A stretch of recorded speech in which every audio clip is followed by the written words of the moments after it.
We're rolling. Okay. Good afternoon and welcome. This afternoon, we're pleased to conduct a virtual voter education session and a question and answer opportunity. We're pleased to have with us Jeff Brown, who is superintendent of the Granville Exempted Village School District, as well as Brittany Triolo, who is the treasurer for the Granville Schools. And to my left is Rita Kipp, who is president of the Licking County League of Women Voters. And I'm Steve Matheny with the Granville Area Chamber of Commerce.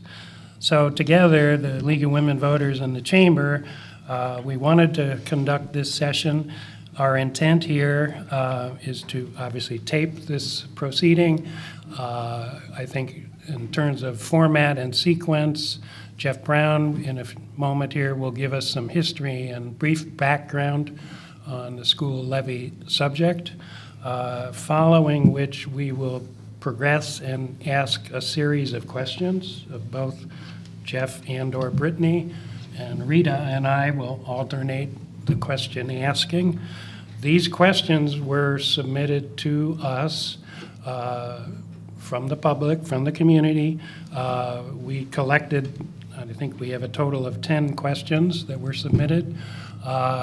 We only edited very slightly for succinctness, but essentially these are the questions that we received as we received them.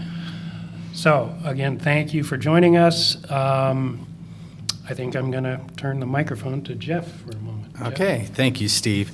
And I'd like to start with a thank you to the Village Chamber of Commerce and the League of Women Voters.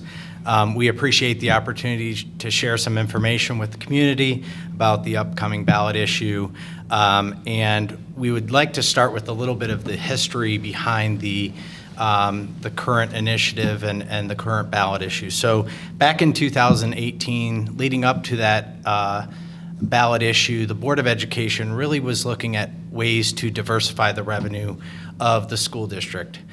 Knowing that property tax doesn't grow with increased values for the school district and it creates that levy cycle, and with the ever-increasing possibility of losing revenue from the state of Ohio, they were really looking for a way to stabilize funding moving forward for the school district.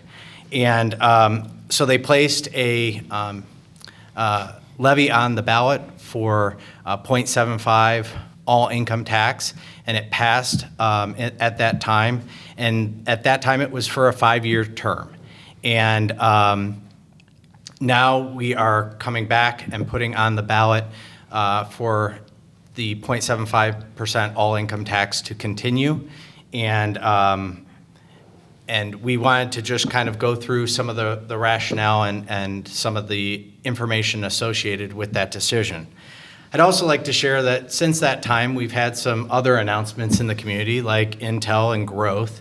And the school district has taken an approach of really trying to be proactive through strategic planning. So we engaged Cooperative Strategies, which is a consultant, to look at 3 areas that I think are really important in strategic planning for future growth. The first is enrollment, looking at our historical enrollment and then looking at our projected student enrollment moving forward. The next is land use and looking at how much land is available for potential development in the future. And in Granville, many people would probably be a little bit surprised that 49% of our land is in agriculture and would be available potentially for future residential growth.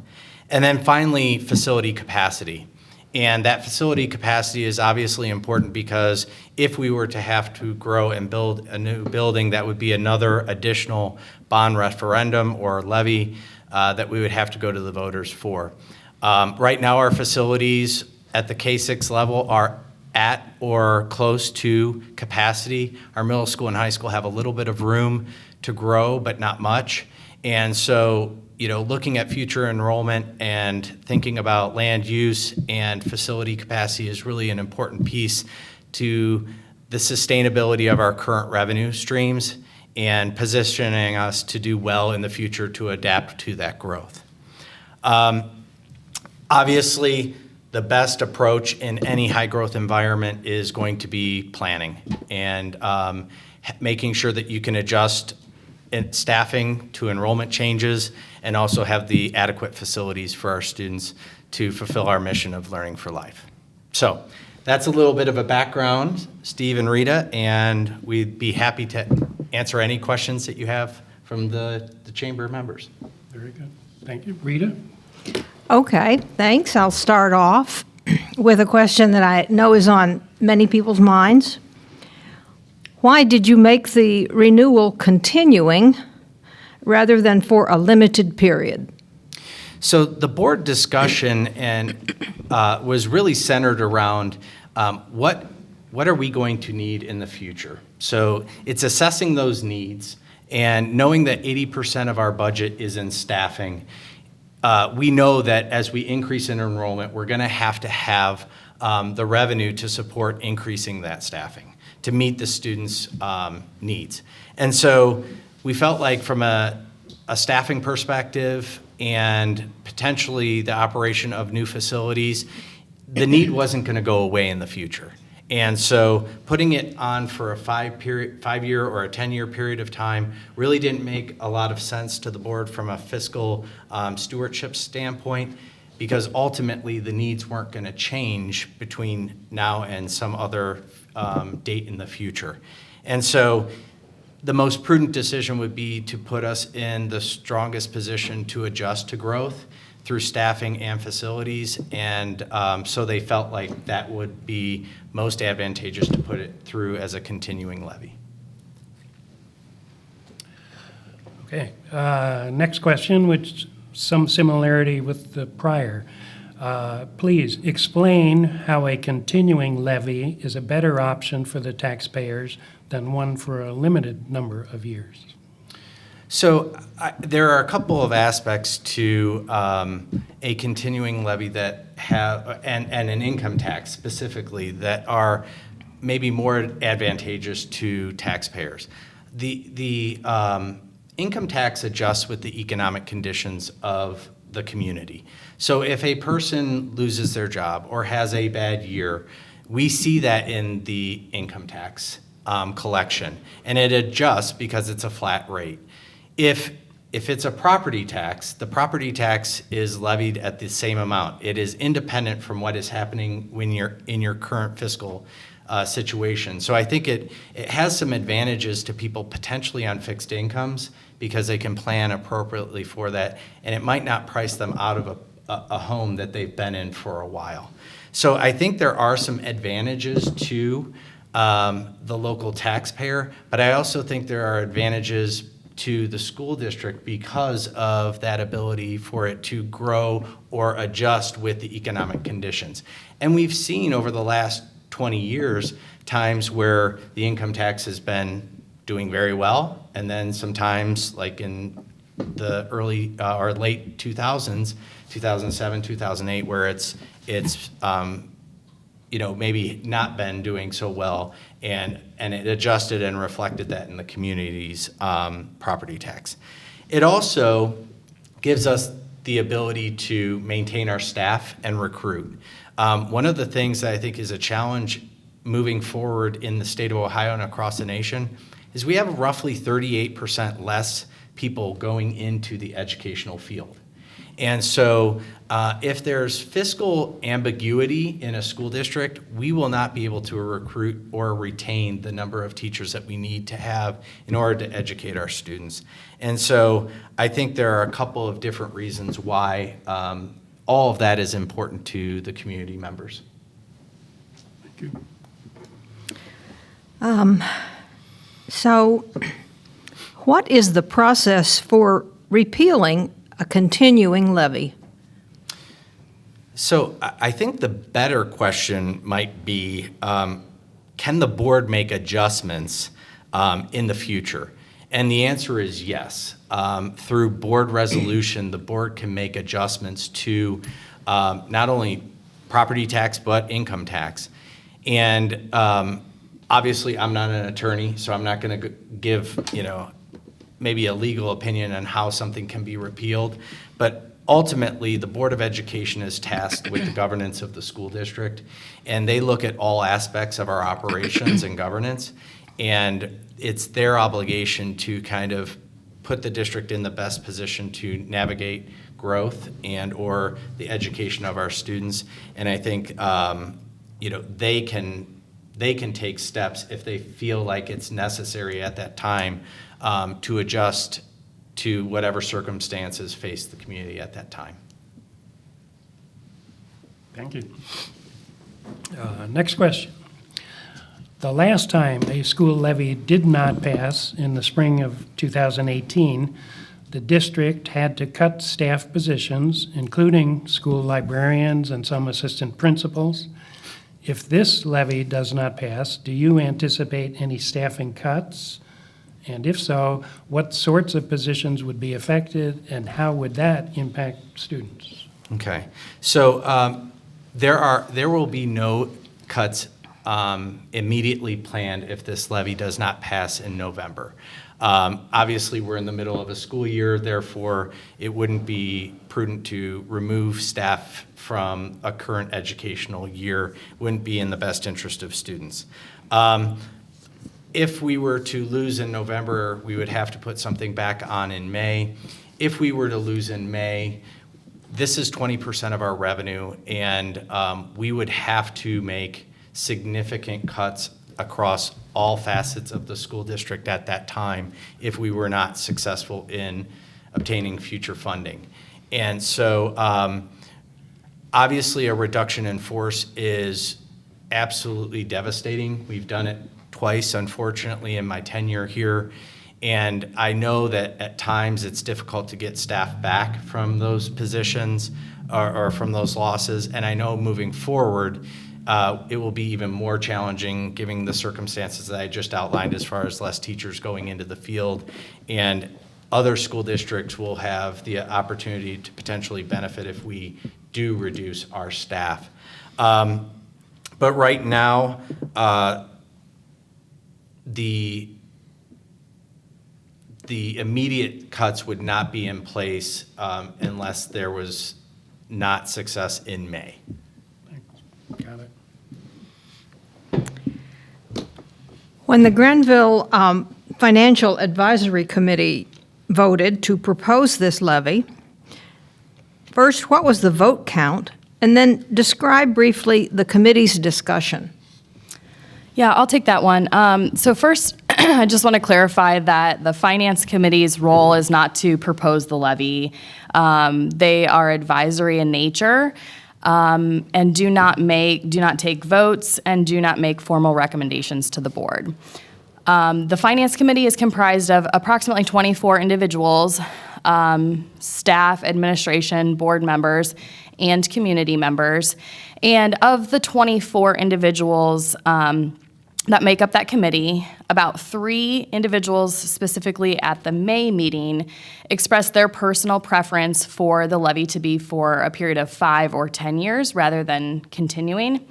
The primary reason that was provided for that preference was that so community members could have voice in the process.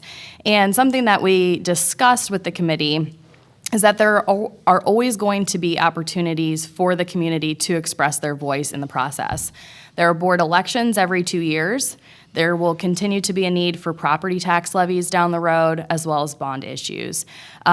So again, there are opportunities to address the voice of the community in the process. But the committee did see that the fiscal need will continue to be there well into the future. Okay. Next question. What percentage of school property tax is from businesses versus individual homeowners, and how does that compare to other Licking County school districts? Yeah, so Granville is about 90% residential and agriculture compared to 10% commercial. And that is below the county average, which is about 85-15 split, and then significantly below the state average, which is closer to 75-25. So Granville is heavily reliant on the individual taxpayer. Okay, it was estimated in 2018 that the income tax levy would account for 15% of the school's budget. Tom Miller, in a recent video posted online, states that it makes up 20% of the operating budget. Can you provide an overview of how much funding this levy was expected to generate versus how much it actually generates? Yes, I will, and please excuse me for looking at my notes on this one because I want to make sure I get the numbers correct. But in the May 2019 forecast, the district projected that in fiscal year 2021, we would collect $5.3 million in revenue from the income tax. Actual revenue for fiscal year 21 was $5.9 million. And keep in mind, too, that projection was done in May of 2019, so it was pre-pandemic, and obviously that has had an impact on the community. Then the projection at that time for fiscal year 2022 was $5.2 million, and the actual revenue generated was $7.1. So some of that increase in revenue can be attributed to families with higher incomes moving into the district. So we have the data that suggests that we have had a larger number than average families moving into the district, and we know that property values are up, and so therefore it is likely you can easily conclude that families would have to have a higher income in order to afford the same homes at a higher price that they are now. Thank you. This is kind of two questions combined, so let me share them both and then let you go for it. What happens in the event of a recession, high inflation, et cetera, if the levy fails to bring in what was forecasted? So that's part A. And then part B, what happens in years when the levy brings in more than the forecast? Why don't I take part A and Sure. then you can take part B. So I think of the school district much like I think of a household budget. And so as we said, the revenue adjusts with the economic conditions of the community. The same is true for the budget. And so if the levy does not, or the income tax comes in lower than expected, we would do what most households do. We would adjust our budget and make sure that we live within our means. Obviously, our goal is to try and save the taxpayers as much money as possible through efficiency efforts and strong fiscal management of the school district. And so we would do what most homeowners would do. We would adjust our spending to make sure that we're living within our means. But ultimately, because of the way property taxes created in Ohio, there is a levy cycle, and there's always that opportunity that potentially exists where we have to go back to the voters for additional revenue because property tax doesn't increase and it's 58% of our revenue. So, but the general answer would be we would adjust our spending to match the income tax levels coming in. And then Brittany can answer the next. Yeah, so the second piece of that is related to cash balance. So I'll actually address the second part of the question first. So in a year where the income tax brings in more revenue than what we had forecasted, well, the answer is we save that. We save that money and it goes towards our carryover cash balance. We don't just increase expenditures to meet the revenue that's coming in. And why do we do that? It's to address the first part of the question, to meet the needs that we have on an ongoing basis in years where the levy may not bring in as much revenue. So because 20% of our revenue is comprised of the income tax that does adjust with the economic conditions, it's more important that we have a higher cash balance than we've had in the past where revenue is more predictable. Well, this next question actually may cause some repetition of things that Jeff has said and of things that were just said in answer to the last question. But I think it bears repeating this important point and giving people a chance to think about. How are the assumptions for an income tax levy different from a property tax levy that's guaranteed to generate a specific amount of money for the school each year? Yeah, so the assumptions that we use for the forecast are all typically based on historical trends. So for the income tax, we don't have a lot of our own history to point to, but we have looked at the state of Ohio tax information because Granville does tax on the same basis as the state.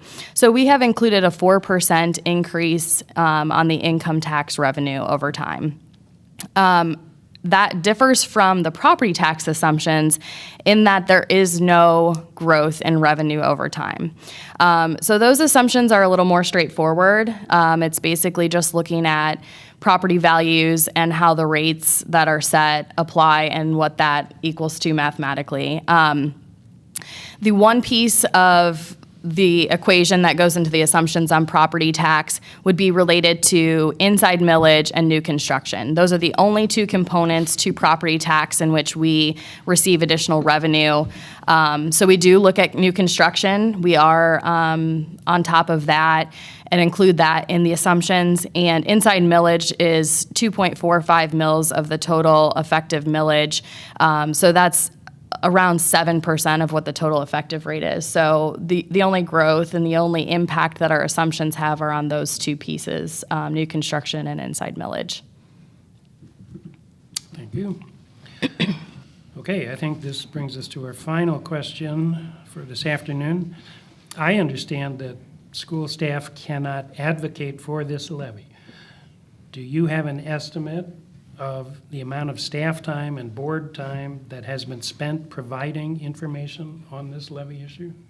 So you're correct. The school staff cannot advocate on school time. Obviously, when they're off the clock and they are residents of the community, they can advocate just like the rest of the general public. But our role really is to educate and not advocate. We want to make sure everyone understands the facts before they go in to make a decision about the ballot issue. I think that's absolutely critical.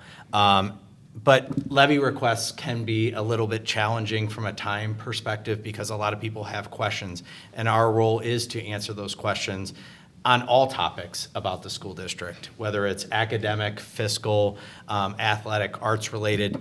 So we are always trying to make sure that we are being responsive to the questions that are being asked in the community. We don't necessarily collect information about who's doing what at what time, but ultimately, the issues of,